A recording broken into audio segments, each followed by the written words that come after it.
Important बात है, और वो इम्पोर्टेंट बात है कम्युनिकेशन के ऊपर। ये जो सेशन होगा ये कम्युनिकेशन के ऊपर होगा। जो कम्युनिकेशन शब्द है उसका मतलब है वार्तालाप। उसका मतलब क्या है? वार्तालाप या संवाद। संवाद वगैरह तो कठिन हिंदी शब्द बन जाता है, वार्तालाप सब लोग समझ पाते हैं। वार्तालाप को, संवाद को, कम्युनिकेशन को मैरिज का लाइफ लाइन माना जाता है। कौन बनेगा करोड़पति आपने देखा होगा, देखते होंगे, उसमें एक चीज होती है लाइफ लाइन, है ना? आजकल कितने लाइफ लाइन है? 3 है, 4 है? कितने? 4 है। 4 है। बाकी लोग भोले भाले ऐसे बैठ रहे हैं, मुझे नहीं दिखा रहे कि वो लोग देखते हैं। देखते सब हैं, बोलने से झिझक रहे हैं। कितने लाइफ लाइन है उसमें? 4 लाइफ लाइन है। यानी बहुत संकट में फंसते हैं तो किसी एक लाइफ लाइन का इस्तेमाल करते हैं। अब लाइफ लाइन को भला हिंदी में क्या बोलें? जीवन रेखा, उससे मतलब स्पष्ट नहीं होता। मैरिज के अंदर, वैवाहिक जीवन के अंदर, दाम्पत्य जीवन के अंदर कम्युनिकेशन को लाइफ लाइन बोला जाता है। आपसी वार्तालाप, आपसी संवाद को क्या बोला जाता है? लाइफ लाइन बोला जाता है। इतना महत्व है। Praise the Lord. क्या आप इस विषय में कुछ सुनने के लिए तैयार हैं? तैयार हैं तो हाथ उठाएं और क्या बोलना है? क्या बोलना है? बोलिए, मैं इस तीसरे सेशन में भी प्रभु से बड़ी अपेक्षाएं लगाए बैठा हूं। मैं प्रार्थना पूर्वक सब बातों को सुनूंगा। और जो बातें प्रभु मुझसे बोलेगा, उन सारी बातों को बहुत गंभीरता से लूंगा।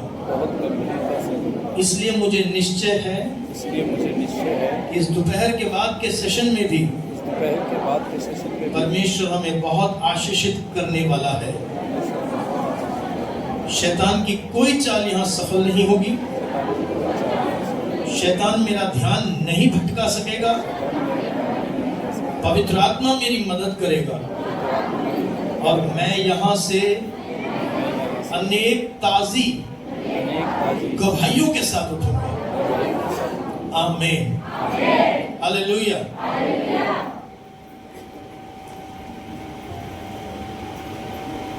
अक्सर देखा जाता है कि कई परिवारों में जो पति पत्नी के बीच में संवाद होता है ना, वो पता कितना होता है? सुन रही है क्या? एक चाय बना दे। अब फीकी मत बनाना, मीठा ठीक से डालना। शाम को ड्यूटी से आने के बाद, अरे मेरे वो वाले कपड़े कहां गए? पता नहीं कहां फेंक देती है। वो कहां है? वो किचन में। ये जनाब कहां है? बेडरूम में। तो कई परिवारों के अंदर जो संवाद है, वार्तालाप, बस इतने तक ही सीमित है। और पत्नी क्या बोल पाती है? अजी रोटी खा लो ना, आपकी चाय बन गई, टेबल पे छोड़ आई हूं। बस।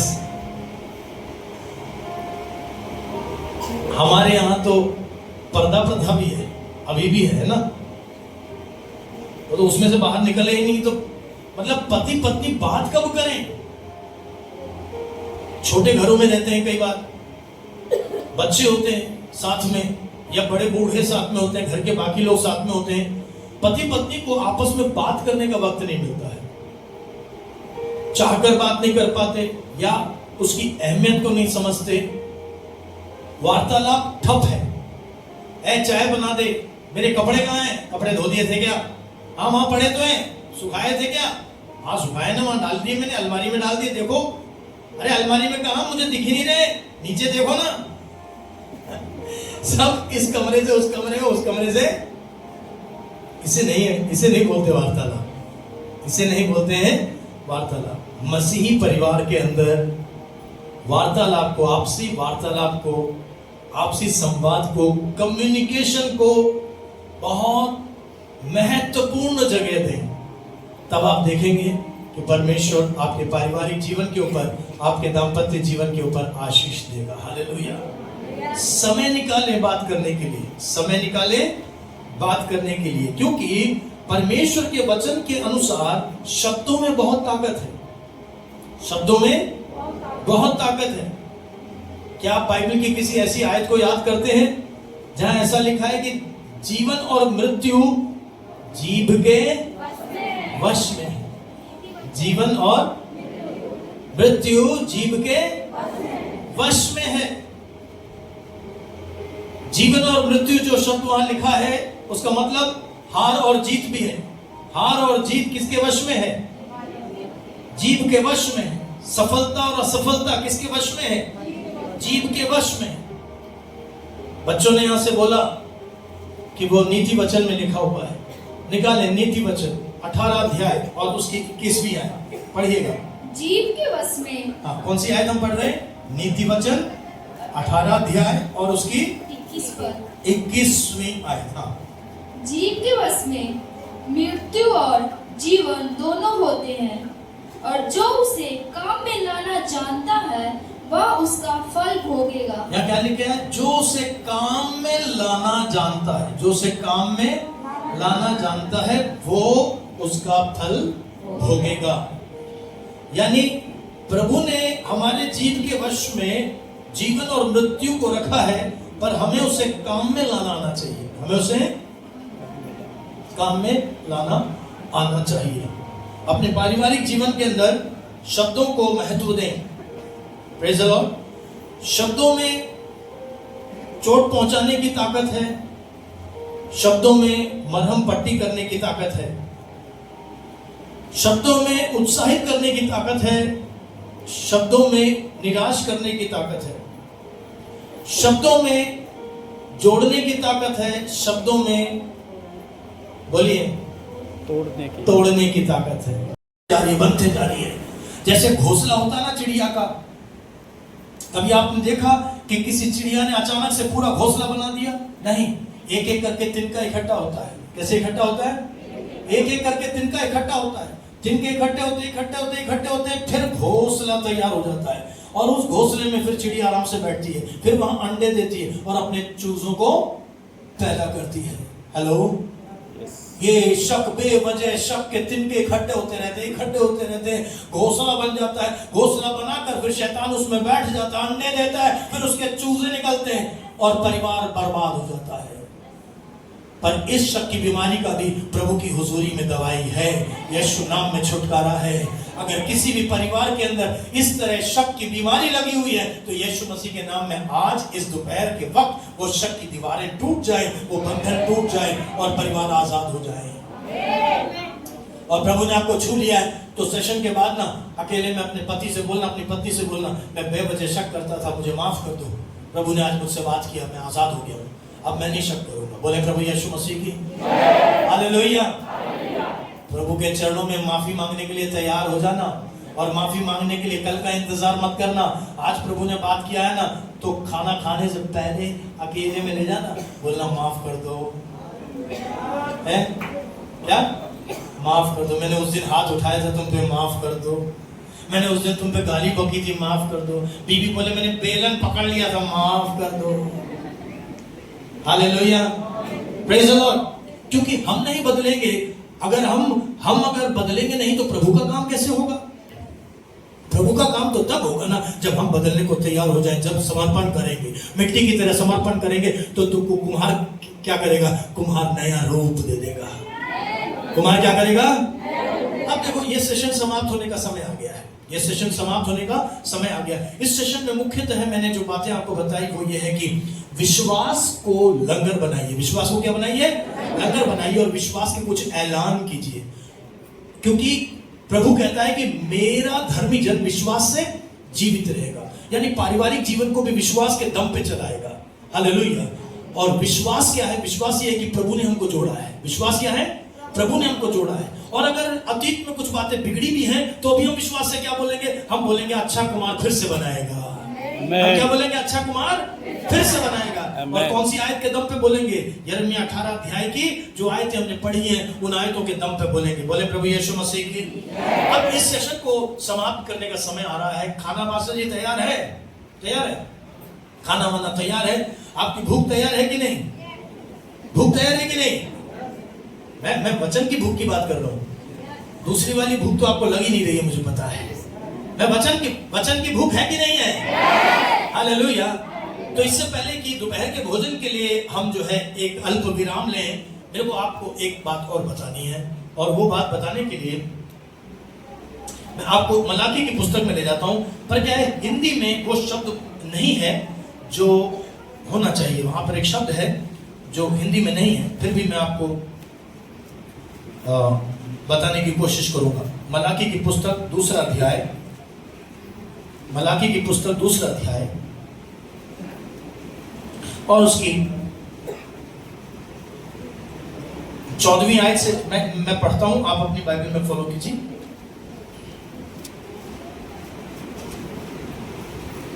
मुझे बाइबल पढ़ना बड़ा अच्छा लगता है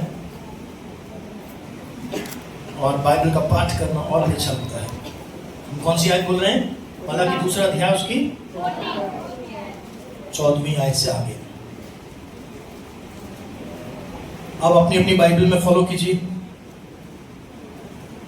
इसलिए क्योंकि यहोवा तेरे और तेरी उस जवानी की संगिनी और ब्याही हुई स्त्री के बीच साक्षी हुआ था, जिससे तूने विश्वासघात किया।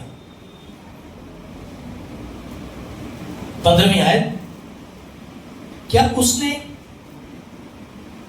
एक ही को नहीं बनाया? अच्छा, वो लाइन छोड़ दीजिए क्योंकि वो अभी हमारे मतलब की नहीं है, वो लाइन छोड़ देता हूं। इसलिए कि वह परमेश्वर के योग्य संतान चाहता है। आगे, इसलिए तुम अपनी आत्मा के विषय में चौकस रहो और तुम में से कोई अपनी जवानी की स्त्री से विश्वासघात ना करे।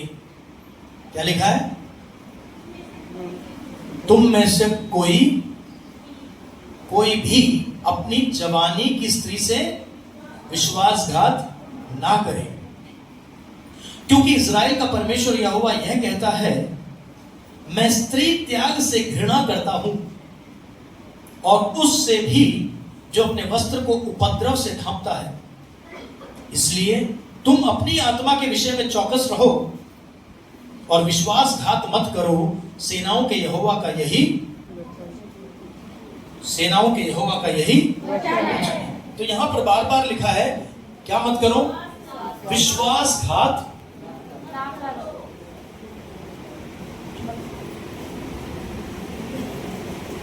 अभी हम कह रहे थे कि विश्वास से ऐलान करो कि प्रभु ने हमको जोड़ा है, हम दो नहीं एक शरीर हैं। भाग्य अदन में जैसे आदम और हवा को प्रभु ने जोड़ा, वैसे ही प्रभु ने हमको जोड़ा है ना? तो यहां पर प्रभु का वचन हमें याद दिलाता है कि क्या नहीं करना है? विश्वासघात नहीं करना है। हो क्या रहा था, यीशु मसीह से कोई 400 साल पहले इजरायली लोग एक बड़ी गलती कर रहे थे। वो छोटी छोटी वजह से अपनी पत्नी को त्याग दे रहे थे, विश्वासघात कर रहे थे और अपनी पत्नी के साथ अत्याचार कर रहे थे, उपद्रव कर रहे थे। एक तो विश्वासघात कर रहे थे और दूसरा क्या कर रहे थे? अत्याचार, उपद्रव कर रहे थे। तो परमेश्वर ने मलाकी नबी के द्वारा उनको चेतावनी दी। परमेश्वर ने मलाकी नबी के द्वारा उनको डांटा, चेतावनी दी। बोला कि तुम अपना ध्यान रखो, कोई भी अपनी पत्नी के साथ ना उपद्रव करे ना विश्वासघात करे। अब यहां पर जो हिंदी में 14 आयत है ना, उस 14वीं आयत में एक महत्वपूर्ण शब्द नहीं है। मैं एक बार आपको इंग्लिश में वो पढ़ता हूं और फिर बताता हूं कि किस शब्द की मैं बात कर रहा हूं। यहां लिखा है, yet you say, for what reason? Because the Lord has been witness between you and the wife of your youth, with whom you have dealt treacherously. Yet she is your companion and your wife by covenant. ये जो covenant word है English में, she is your wife by covenant. Hindi में उसको तुम्हारी ब्याही हुई पत्नी लिखा है, पर एक्चुअल में वहां पर जो है ये शब्द आना चाहिए था। कौन सा शब्द? कि वह वाचा के द्वारा ब्याही गई पत्नी है। कैसे? वाचा के द्वारा। तो इस सेशन को समाप्त करने से पहले मैं वाचा शब्द के बारे में दो बातें बताकर फिर इस सेशन को समाप्त करना चाहता था। देखो, दो लोग जब किसी काम के लिए साथ में निकलते हैं, दो कंपनियां साथ में निकलती हैं, दो सरकारें, दो देश साथ में काम करने के लिए निकलते हैं, तो वो आपस में क्या बांधते हैं? एग्रीमेंट। क्या करते हैं? Agreement, contract.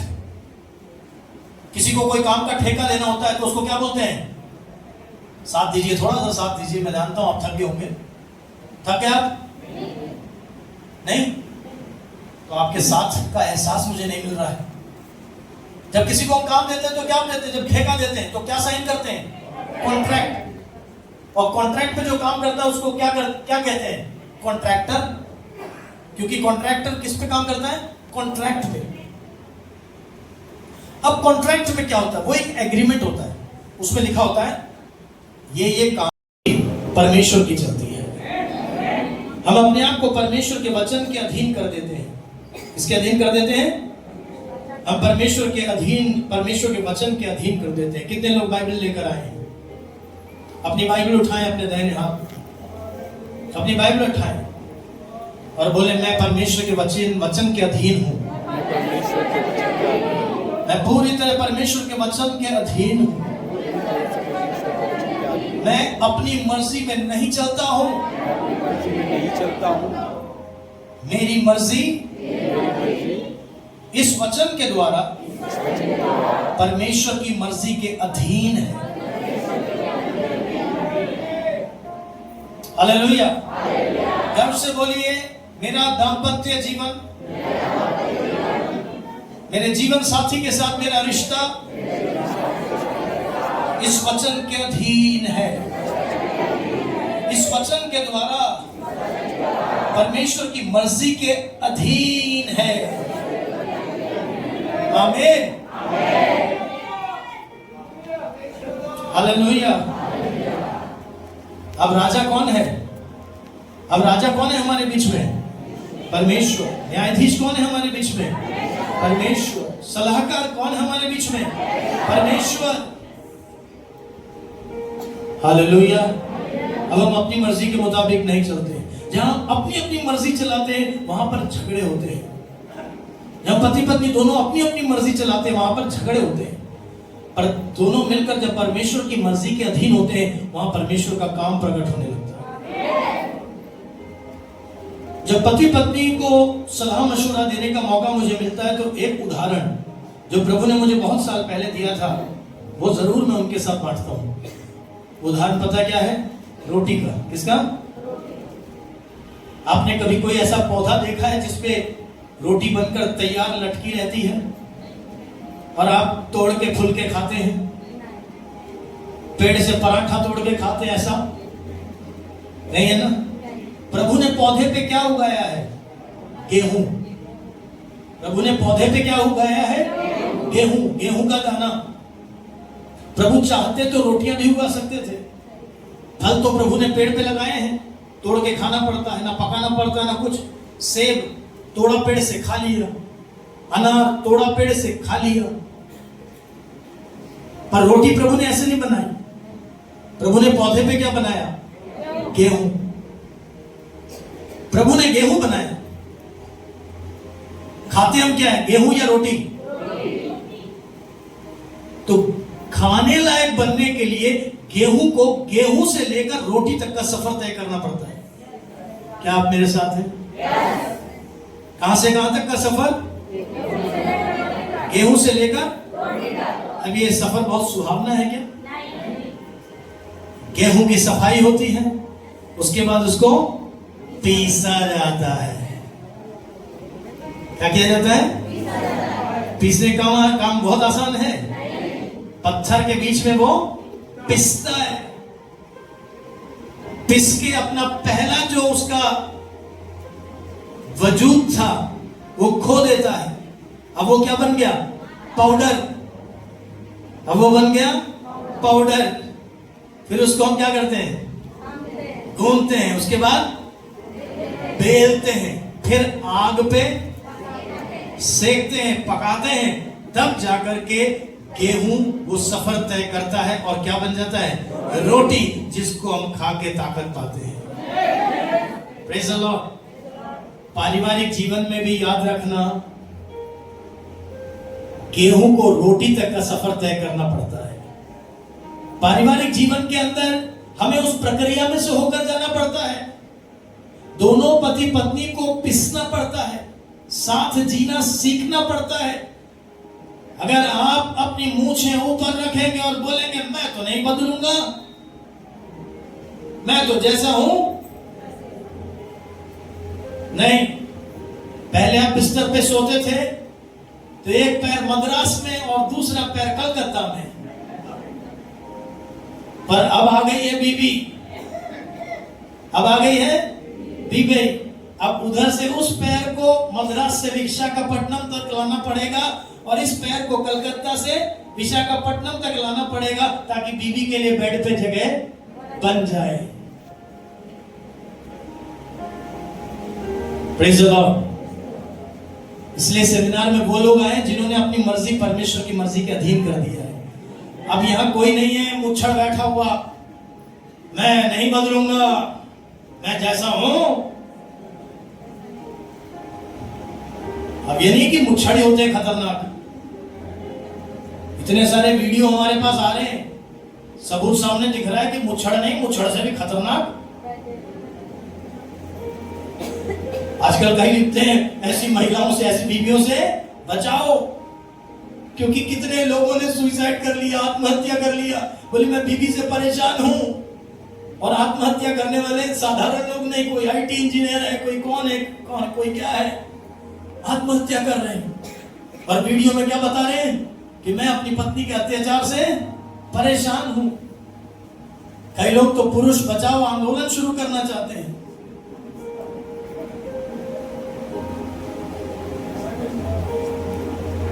इंग्लिश में कहावत है, कई बार पोस्टरों पे लिखा होता था, female of the species is more dangerous, कि वो हिंदी में इस तरह से आएगा कि जो मादा है ये ज्यादा खतरनाक है। नर हो या मादा हो, पुरुष हो या स्त्री हो, हम वो लोग हैं जिन्होंने अपनी मर्जी परमेश्वर की मर्जी के अधीन कर दिया। हम गेहूं हैं, पर हम पिस करके रोटी बनने को तैयार हैं, ताकि पति पत्नी दोनों मिल करके रोटी का आनंद ले सके, दाम्पत्य जीवन का आनंद ले सके।